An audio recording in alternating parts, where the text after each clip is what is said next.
Assalamualaikum warahmatullahi wabarakatuh. Halo teman-teman, berjumpa lagi bersama kami di podcast ini. Sebelumnya perkenalkan saya Abu Sairianto selaku host pada podcast kali ini. Dan pada kesempatan kali ini kita akan membincangkan tentang pendidikan di era Presiden Joko Widodo. Seperti yang kita tahu bahwa isu pendidikan ini sedang ramai diperbincangkan akhir-akhir ini, terutama terkait isu kenaikan UKT di berbagai perguruan tinggi negeri. Dan berbicara pendidikan, tentunya saya di sini ditemani oleh bisa dibilang ahlinya lah di bidang ini, yaitu Kanda Wahyu Widodo. Ya. Apa kabar Kanda? Alhamdulillah kabar baik, sehat ya. Kanda Wahyu ini adalah salah seorang alumni HMI juga, dan kebetulan saat ini beliau menjabat sebagai salah seorang tenaga pengajar di salah satu universitas terbaik di Malang, yaitu Universitas Negeri Malang. Baik Kanda, Ya. kalau kita berbicara pendidikan, di mana akhir-akhir ini pendidikan kita sedang ramai disoroti oleh publik, terutama terkait isu tentang kenaikan UKT di beberapa waktu yang lalu. Dan kalau kita berbicara tentang pendidikan, tentunya kita tahu ya, bahwa pendidikan ini merupakan salah satu modal dasar bagi suatu negara untuk mencapai kemajuan. Karena banyak sekali negara-negara maju yang seperti kita tahu, seperti Amerika Serikat, Jepang, Korea Selatan, dan lain-lain, itu tidak terlepas dari keseriusan mereka dalam membangun sumber daya manusianya, yang tentu saja dalam hal ini adalah melalui pendidikan. Dan pendidikan ini juga merupakan salah satu modal dasar bagi kita semua, para calon tenaga kerja, untuk bisa bersaing di era kemajuan teknologi saat ini. Dimana dengan kemajuan teknologi, perusahaan-perusahaan sudah mulai menerapkan otomatisasi dan sudah mulai menggunakan teknologi-teknologi artificial intelligence dalam lini produksi mereka, sehingga dari keadaan-keadaan seperti ini kita bisa mengetahui kalau pendidikan SMA ini rasanya belum cukup untuk bisa bersaing di era tenaga kerja saat ini. Dan oleh karena itu saya ingin mengetahui pendapat Kanda mengenai bagaimana urgensi pendidikan di era disrupsi saat ini. Ya, terima kasih. Mas siapa tadi? Namanya Mas? Mas Busairi. Mas Kusairi. Busairi. Oh, Mas Busairi. Ya, terima kasih Mas Busairi. Sudah memberikan pengantar yang menggugah, nggih. Tadi disampaikan bagaimana akhir-akhir ini ya banyak disorot tentang UKT, uang kuliah tunggal. Nah, kalau saya mencoba untuk memahami itu, bahwa mengapa UKT ini muncul kembali isunya, setiap penerimaan mahasiswa baru itu muncul penolakan UKT, saya merasakan adanya rasa emansipasi di kalangan banyak sekali anak-anak bangsa yang tanda kutip kurang diperhatikan. Jadi ada suasana emansipatif, ingin membebaskan diri ya, jadi ingin membebaskan diri dari belenggu kebodohan, dari belenggu kemiskinan, karena bagaimanapun pendidikan itu menjadi tangga ya untuk melampaui, melampaui, meloncati jurang kemiskinan. Jadi ada suasana emansipasi ya, ada emansipasi dalam arti banyak anak bangsa kita yang ingin terbebas dari kebodohan, terbebas dari kemiskinan, dan ingin mendapatkan kualitas pendidikan, khususnya pendidikan tinggi yang bagus ya, yang bagus, yang tidak hanya sebatas istilahnya promosi ya, tidak hanya sebatas jargon, tapi memang ingin mendapatkan kualitas yang bagus. Nah, itu saya menangkapnya seperti itu. Nah, maka negara bagaimanapun juga perlu hadir ya. Tapi ini sebenarnya juga polemik, karena di perguruan tinggi di Indonesia itu kan sekarang ada beberapa kategori kampus ya Mas ya. Perguruan tinggi negeri, tapi juga ada yang sudah statusnya PTNBH, berbadan hukum, ada yang layanan umum dan sebagainya itu. Nah, kampus-kampus yang bagus dan yang kampus negeri maksudnya, kampus-kampus negeri yang unggul itu beberapa sudah menjadi PTNBH, artinya diberikan keleluasaan, atau tadi saya sebut tanda kutip dilepas liarkan gitu ya, untuk mencari sumber pendapatannya, untuk melangsungkan operasional kampusnya. Nah, Dari mana ini didapatkan? Ya dari masyarakat. Dari masyarakat. Nah, karena fasilitasnya bagus, operasionalnya tinggi, kan perlu biaya, gitu. Betul. Perlu biaya itu. Dan biaya dari mana? Dari masyarakat. Nah, sebenarnya dari UKT ini, soal UKT ini, kampus-kampus PTNBH, kampus-kampus negeri itu juga sudah memberikan kategorisasi kemampuan bayar masyarakat sebenarnya ya. Tidak kemudian yang miskin terus dibebankan tinggi, tidak. Ada beasiswa, juga ada subsidi silang. Ya, misal kalau pendapatan orang tuanya 4 juta per bulan ya, mungkin dia kategorisasi satu misal berapa per semester 1 juta atau 2 juta misal seperti itu. Sedangkan nanti yang pengusaha misal pendapatan per bulan 100 misal, nanti dia UKT-nya juga yang tinggi.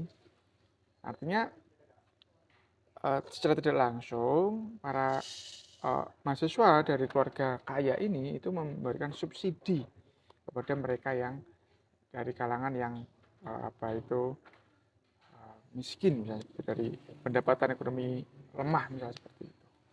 Itu isu soal UKT. Tapi sekarang kabar gembiranya UKT sudah dibatalkan untuk naik. Namun demikian ada beberapa program tinggi yang saya kira memang wajar kalau kemudian menaikkan UKT-nya. Tapi bukan berarti dinaikkan UKT kemudian keterjangkauannya, porsi untuk mereka yang termarginalkan, mereka yang ekonomi menengah ke bawah itu kemudian dikurangi, tidak. Saya kira tidak ya.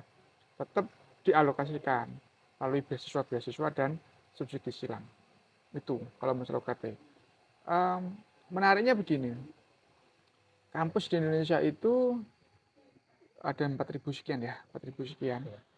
Dan yang 3.500 itu kampus swasta. Artinya memang di tengah gejolak UKT ini, di tengah gejolak UKT yang tinggi, dalam arti sedang disorot ini, sebenarnya menjadi momen juga kampus swasta untuk hadir memberikan tawaran baru mengenai program pendidikan tinggi yang berkualitas dengan biaya yang sangat terjangkau. Artinya bisa dijangkau oleh semua kalangan. Saya kira itu. Baik, Anda. Tentang UKT. Kalau tentang UKT itu saya juga ingat dengan bukunya Yudi Latif ya. Pendidikan yang berkebudayaan itu yang juga banyak mengupas tentang teori kapabilitasnya Amartya Sen. Amartya Sen ini filsuf Amerika keturunan India.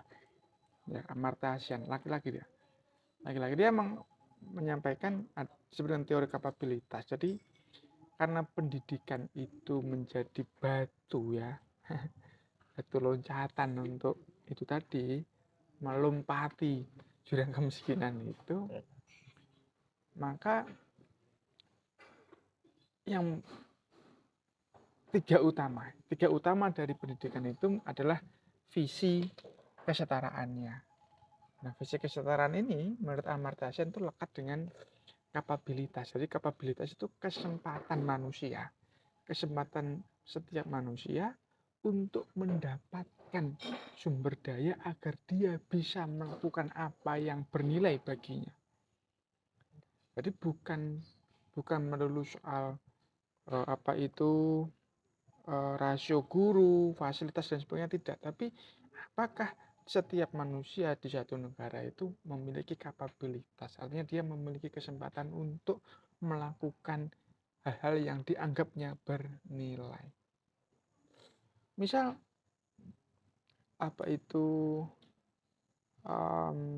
persoalannya bukan lagi guru ya, tapi apakah mahasiswa itu, bukan lagi persoalannya dosen, misal seperti ya, bukan terhenti di guru atau dosen, tapi apakah siswa dan mahasiswa itu mendapatkan pengalaman belajar dari gurunya, dari dosennya.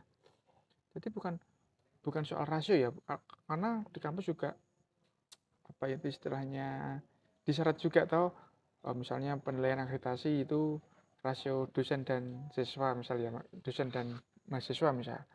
Idealnya itu 1 dosen 25 siswa, tapi bukan berhenti di situ.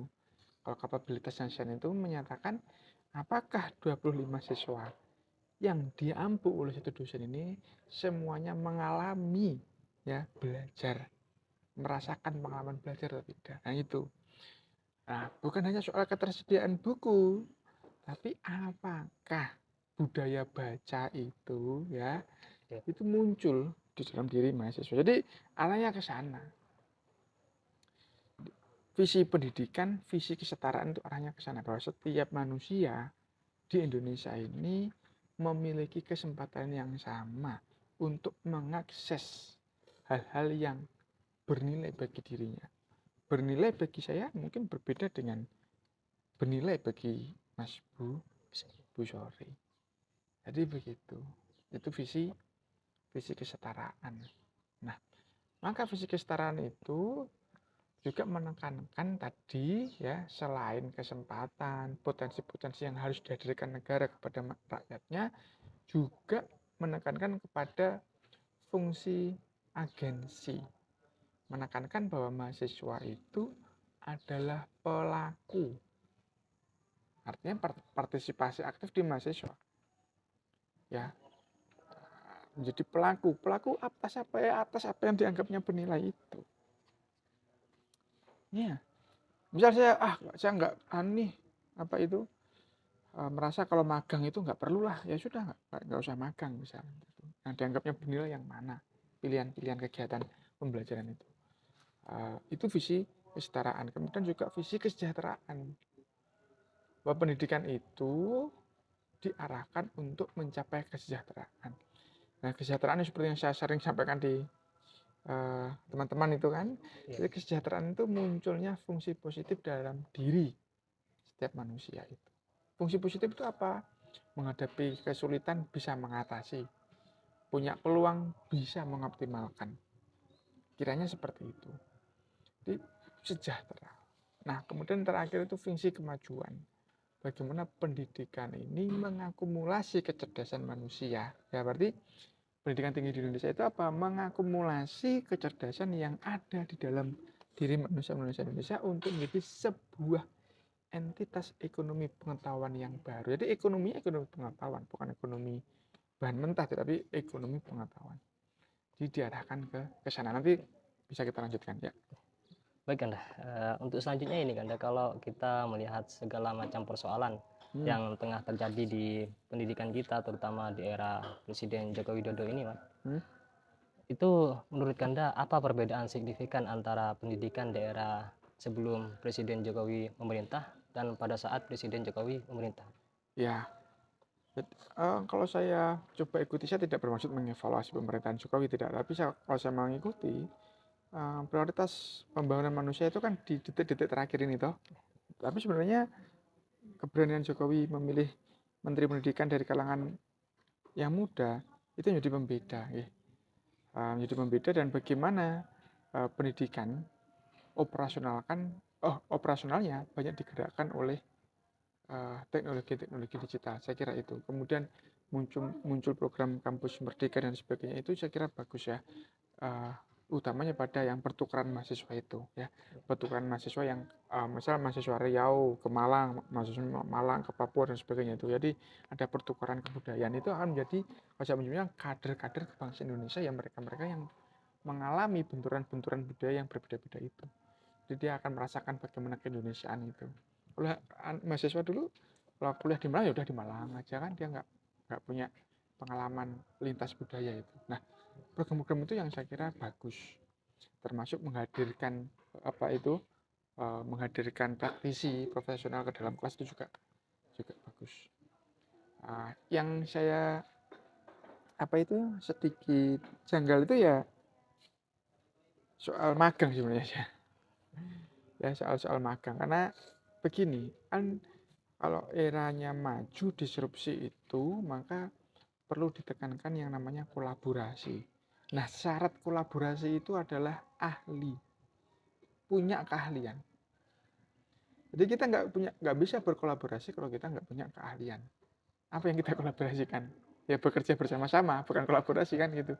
Misal kalau kolaborasi, oke, kita mau bangun IKN itu, kolaborasi, ahli infrastruktur ya, kemudian ahli teknik sipil, ahli sosiologi, kan perlu itu kok. dia deal dengan masyarakat ya, ahli antropologi, jangan-jangan di situ ada suku-suku seperti yang barusan viral itu di Halmahera mana itu di Maluku itu ya, di orang suku Togutil itu, suku Togutil yang masuk ke area penambangan itu kan. Nah, seperti itu kan kolaborasi itu, bagaimana suatu proyek kemudian dijalankan, dirunning oleh beberapa ahli. Nah, jadi sebenarnya yang dibutuhkan ya ahli, keahlian, membangun keahlian. Nah, bukan kecerdasan secara kemampuan atau kecerdasan secara umum ya, tapi keahlian di bidang tertentu. Itu yang saya kira janggal gitu loh. Bagi saya, ukuran saya melihatnya seperti itu, ukuran saya seperti itu. Jadi ya kalau kolaborasi ya perlu ahli, tapi kan sekarang itu mahasiswa apa ekonomi nanti bisa ngambil mata kuliah di mana itu loh, yang lintas itu loh. Nah itu kan nanti ya penguasaannya apa. Terus kemarin ada program mengajar, ada itu mahasiswa akuntansi, kemudian programnya mengajar di SD dan sebagainya kan kurang relevan ya seperti itu. Ya kurang relevan, artinya kan keahliannya belum terbangun. Gitu. Termasuk ya program-program magang itu ya untuk yang vokasi boleh lah, tapi kalau untuk yang non enggak ya. Itu sorotan saya yang ketiga. Yang keempat itu banyak sekali program studi pendidikan daripada yang sains. Entah kenapa ya. Jadi pendidikannya itu tinggi. Sainsnya saintek gitu loh. STEM ya. Sains, teknologi, engineering dan matematik itu masih rendah jumlah prodinya. Mahasiswanya juga rendah. Banyak itu mahasiswa itu jurusan guru.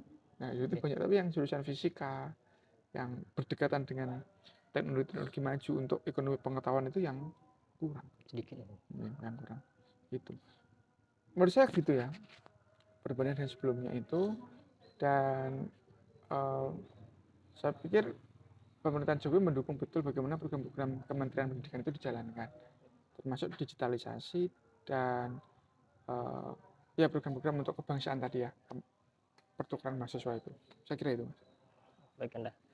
Untuk selanjutnya ini Anda, seperti yang disinggung tadi, dari program-program yang dilakukan pemerintah seperti MBKM atau Merdeka Belajar Kampus Merdeka, PMM dan MSIB, dari program-program ini menurut Anda ini sebenarnya mengarah pada perbaikan pendidikan atau justru sebaliknya? Yang kalau saya soroti itu bagus karena mengenalkan rasa kebangsaan kepada para mahasiswa itu ya, mengenalkan itu rasa kebangsaan itu, kemudian mendekatkan mahasiswa dengan dunia kerja. Itu bagus di situ, utamanya mendekatkan mahasiswa ke dunia kerja itu bagus. Tapi sekali lagi jadi tadi eranya disrupsi, perlu banyak kolaborasi ya, maka perlu keahlian lah ini sebenarnya. Ya itu tadi saya melihat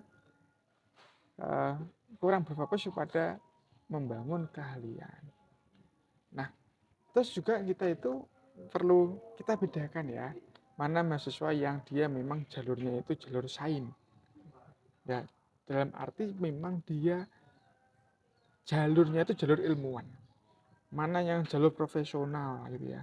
Itu beda-beda. Nah, sekarang itu kayak dikebiah uyah gitu ya, artinya disamaratakan itu. Padahal penting untuk membangun, misal ya mungkin dari 1 juta mahasiswa itu mungkin ya 1000-nya itu dia memang ingin mendalami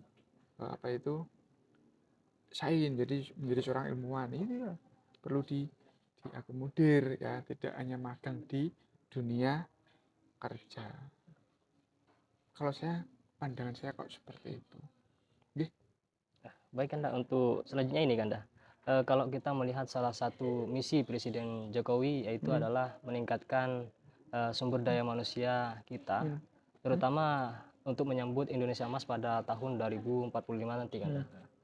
Tapi kalau kita melihat target dari pemerintah itu pada tahun 2045 nanti, pemerintah Indonesia menargetkan angka indeks modal manusia Indonesia ya. IPM ya.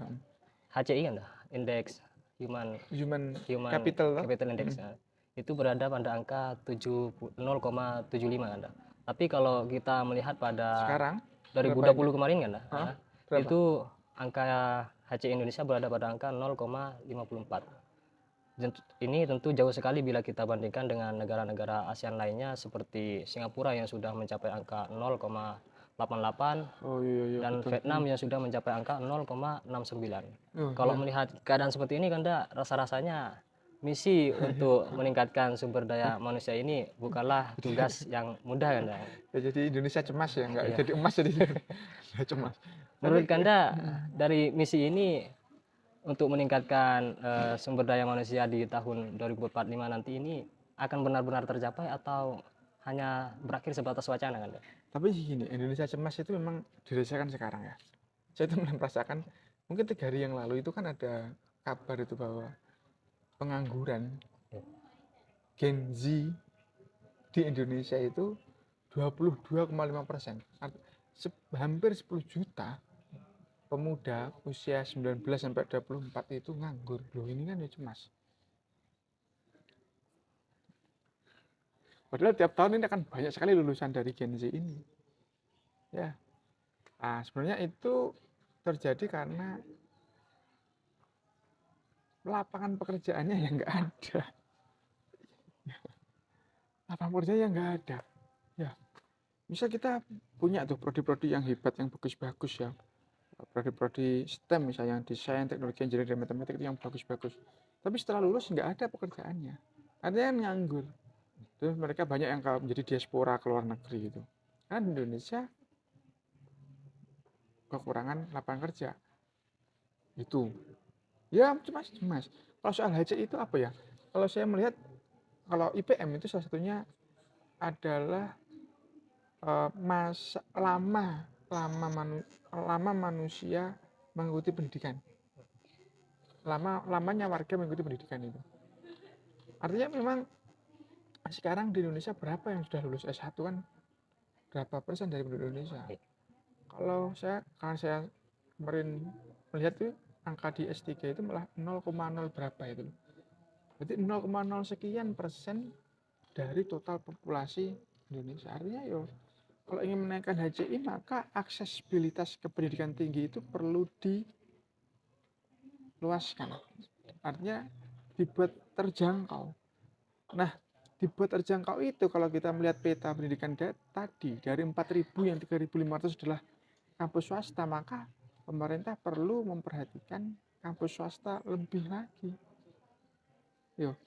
Dan 4.500 4.000 yang negeri 500-an. Yang 3.500 itu swasta.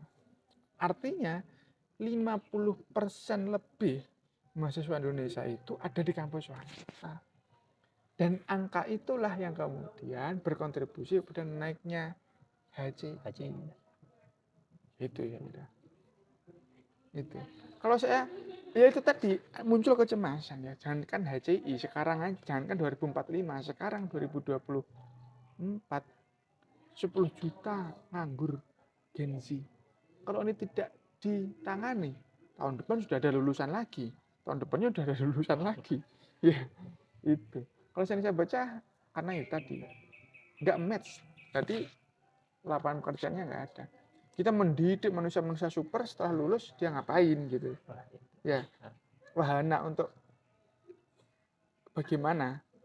Wahana untuk mengubah apa itu potensi-potensi yang ada dalam diri manusia-manusia Indonesia ini jadi sebuah sumber daya nasional yang berkontribusi pada naiknya kemampuan bangsa Indonesia, negara Indonesia dalam membangun peradaban di panggung dunia, ya ini yang diperlukan. Tuh. Seperti apa? Jadi ya saya melihatnya masih lama ya. Kalau saya melihat ya saya cemas saja sih. Sekarang kalau saya misalkan ya cemas saya melihat angkanya segitu itu. Ya, Mas Busyari. Ya Kanda, mungkin ini yang terakhir Kanda, kalau melihat segala macam persoalan di pendidikan kita seperti UKT yang naik ugal-ugalan maupun beasiswa yang tidak tepat sasaran maupun angka penduduk Indonesia yang berpendidikan tinggi itu yang masih sangat minim. Menurut Anda, apa tugas besar bagi pemerintahan setelah Presiden Joko Widodo ini, yakni dalam hal ini Bapak Prabowo secara khusus untuk meningkatkan mutu pendidikan Indonesia? Ya, tentu satu aksesibilitas ya, aksesibilitas. Jadi kegairahan anak-anak Indonesia, kegairahan emansipasi mas artinya, kegairahan emansipasi anak Indonesia itu perlu ya dijawab dengan aksesibilitas yang terjangkau. Di pendidikan bagaimana dibuat terjangkau. Dan karena di kampus negeri itu juga jumlahnya sedikit, maka perlu banyak memberikan perhatian kepada kampus swasta ya, entah bantuan-bantuan pendidikan, beasiswa diarahkan ke situ ya, itu bisa mengarah ke situ juga. Kemudian menempatkan manusia-manusia Indonesia itu bukan sebagai sebuah alat atau sarana ya, tapi sebagai tujuan akhir. Jadi tujuan akhir negara Indonesia ini membahagiakan warganya, membahagiakan manusia-manusia Indonesia melalui apa? Melalui pemberian kapabilitas. Jadi kalau bayangkan kalau setiap warga ini, manusia Indonesia ini mendapatkan akses ya, kapabilitas itu akses mas, kesempatan untuk melakukan hal yang bernilai bagi dirinya ya. Aku pingin ini dah apa itu kerja ke luar negeri misal, saya bisa mendapatkan kesempatan untuk berlatih bahasa, pengalaman apa itu keterampilan yang dibutuhkan itu saya mudah mendapatkannya gitu loh. Saya pengen jadi nelayan yang hebat, saya mudah mendapatkan akses untuk bisa menjadi nelayan yang hebat. Saya menjadi petani yang unggul misal, saya mudah mendapatkan akses untuk menjadi petani yang unggul. Artinya itu kapabilitas. Nah, ketika manusia Indonesia itu mendapatkan kapabilitas, maka dia nanti akan berfungsi. Dia akan berfungsi. Bukan sebagai sarana, tapi bukan sebagai alat, tapi sebagai tujuan akhir. Gitu. Sekarang coba, misal saya ingin menjadi, karena saya menjadi dosen yang unggul. Saya bisa mendapatkan akses yang membantu saya mencapai dosen yang unggul misalnya. Ya, cita-cita atau keinginan menjadi dosen yang unggul, misalnya seperti itu. Yang lain apa misalnya? Menjadi peternak yang sukses, dia bisa mendapatkan kesempatan itu. Mudah mendapatkan kesempatan itu. Nah, kesempatan itu yang memberikan pengalaman dan outcome-nya adalah budaya kerja. Budaya kerja. Sekarang kita punya fakultas peternakan. Kita sekarang punya fakultas pertanian. Kita sekarang punya fakultas apa? Teknologi informasi misal. Tapi apakah mahasiswa yang berkuliah di situ itu sudah mengalami pengalaman belajar seutuhnya yang dalam arti lain apakah fakultas-fakultas itu ya telah memberikan kesempatan kepada mahasiswa yang bersangkutan untuk melakukan hal yang bernilai baginya. Kalau enggak, berarti ya formalitas saja, itu ada fakultas teknologi informasi, misal seperti itu. Tapi mahasiswanya tidak mengalami pengalaman belajar di bidang teknologi informasi. Saya kira itu, dan memang peradaban itu banyak disokong oleh sumber daya manusianya. Ya, saya berharap pemerintahan Prabowo Gibran nanti berfokus pada itu. Karena 70% itu anak-anak muda. Wah, ini kalau nganggur gimana? Ya, bisa menjadi beban negara, ya kan? Iya. Nah, itu saya kira itu. Terima kasih Mas Busyari. Iya, kalau seperti yang disebutkan tadi bahwa salah satu yang perlu diperhatikan di Indonesia adalah adanya akses yang ada. Dan kalau kita melihat pendapatnya Amartya Sen dalam bukunya Development as Freedom itu Anda. Ya, Amartya Sen kan? Ya, kapabilitas ya. Dia mengatakan bahwa penyebab kemiskinan dan keterbelakangan ini adalah adanya aksesibilitas. Di mana dengan adanya aksesibilitas ini manusia menjadi terbatas untuk mengembangkan hidupnya. Betul. Kecuali melakukan apa yang bisa dilakukannya saat ini dan bukan justru apa yang seharusnya dilakukan. Dan kalau kita berangkat dari pendapat ini, tentunya penyediaan akses dasar ke pendidikan dan kesehatan ini merupakan salah satu modal dasar bagi negara untuk mencapai kemajuan kan. Betul. Jadi membuka aksesnya, memberikan kapabilitas kepada manusia Indonesia itu. Manusia Indonesia itu kapabel nggak sih? Memiliki kapabilitas enggak? Kalau dia kapabilitasnya aja nggak punya, ya jangan diharapkan fungsinya. Begitu. Jadi yang pertama harus kesempatan dulu. Ya, kesempatan, dan itu memang butuh waktu yang lama ya, tidak tidak sekejap. Tidak sebentar. Apalagi kalau pendidikan itu kan beda dengan bangun jalan tol, kan langsung terlihat tuh jalan tolnya. Tapi kalau bangun manusia kan mungkin 10 tahun lagi bisa dirasakan. Tapi kalau itu nggak dimulai kan ya wah, gimana itu peradaban 10 tahun lagi, kan begitu. Saya itu Mas Busari juga sudah membaca Amartya Sen itu ya, dari kapabilitasnya itu kan terkenal itu kan. Di pendidikan juga banyak itu diadopsi banyak, sehingga pengukurannya ya aksesibilitas ya, human capital index-nya ya mengukurnya pakai apa itu, aksesibilitas dalam arti lama seorang warga menempuh pendidikan, kan sama halnya dengan akses. Ya kan? Itu. Ada lagi Mas Busari? Terima kasih Anda untuk waktunya dan ilmunya yang telah disampaikan dari awal sampai akhir. Ngobrol bebas saja. Mungkin ini Kanda sebelum dicukupkan, saya minta Anda untuk berkenan memberikan semacam closing statement lah untuk para penonton. Ya, terima kasih. Closing statement saya tentang ini nih, tentang emansipasi ini ya, tentang saya senang dengan emansipasi itu. Artinya emansipasi itu membebaskan, memerdekakan mereka yang bodoh jadi pintar, ya, karena memiliki kapabilitas, sekali lagi memiliki kesempatan. Mereka yang miskin ya bisa mengubah hidupnya menjadi lebih baik dan bermanfaat bagi sekitar. Nah, keinginan emansipatif seperti ini itu dimiliki oleh semua orang dan itu haknya. Maka bagaimana pendidikan yang menjadi modal dasar peradaban suatu bangsa ini bisa dijalankan secara deliberatif, artinya melalui percakapan, diskusi antar pemerintah, kampus dan masyarakat ya. Kampus yang bagus, yang besar, yang fasilitasnya yang keren membutuhkan dana operasional yang tinggi. Dari mana ini kalau tidak dari masyarakat? Apakah negara hadir? Nah, sedangkan masyarakat menuntut ya keterjangkauan itu, dan tidak hanya terjangkau tapi juga mendapatkan fasilitas yang bagus. Jadi ini menjadi sebuah proses deliberatif antara pemerintah, masyarakat, dan pengelola pendidikan. Saya kira itu, Mas Busari. Baik Anda, sekali lagi saya ucapkan terima kasih.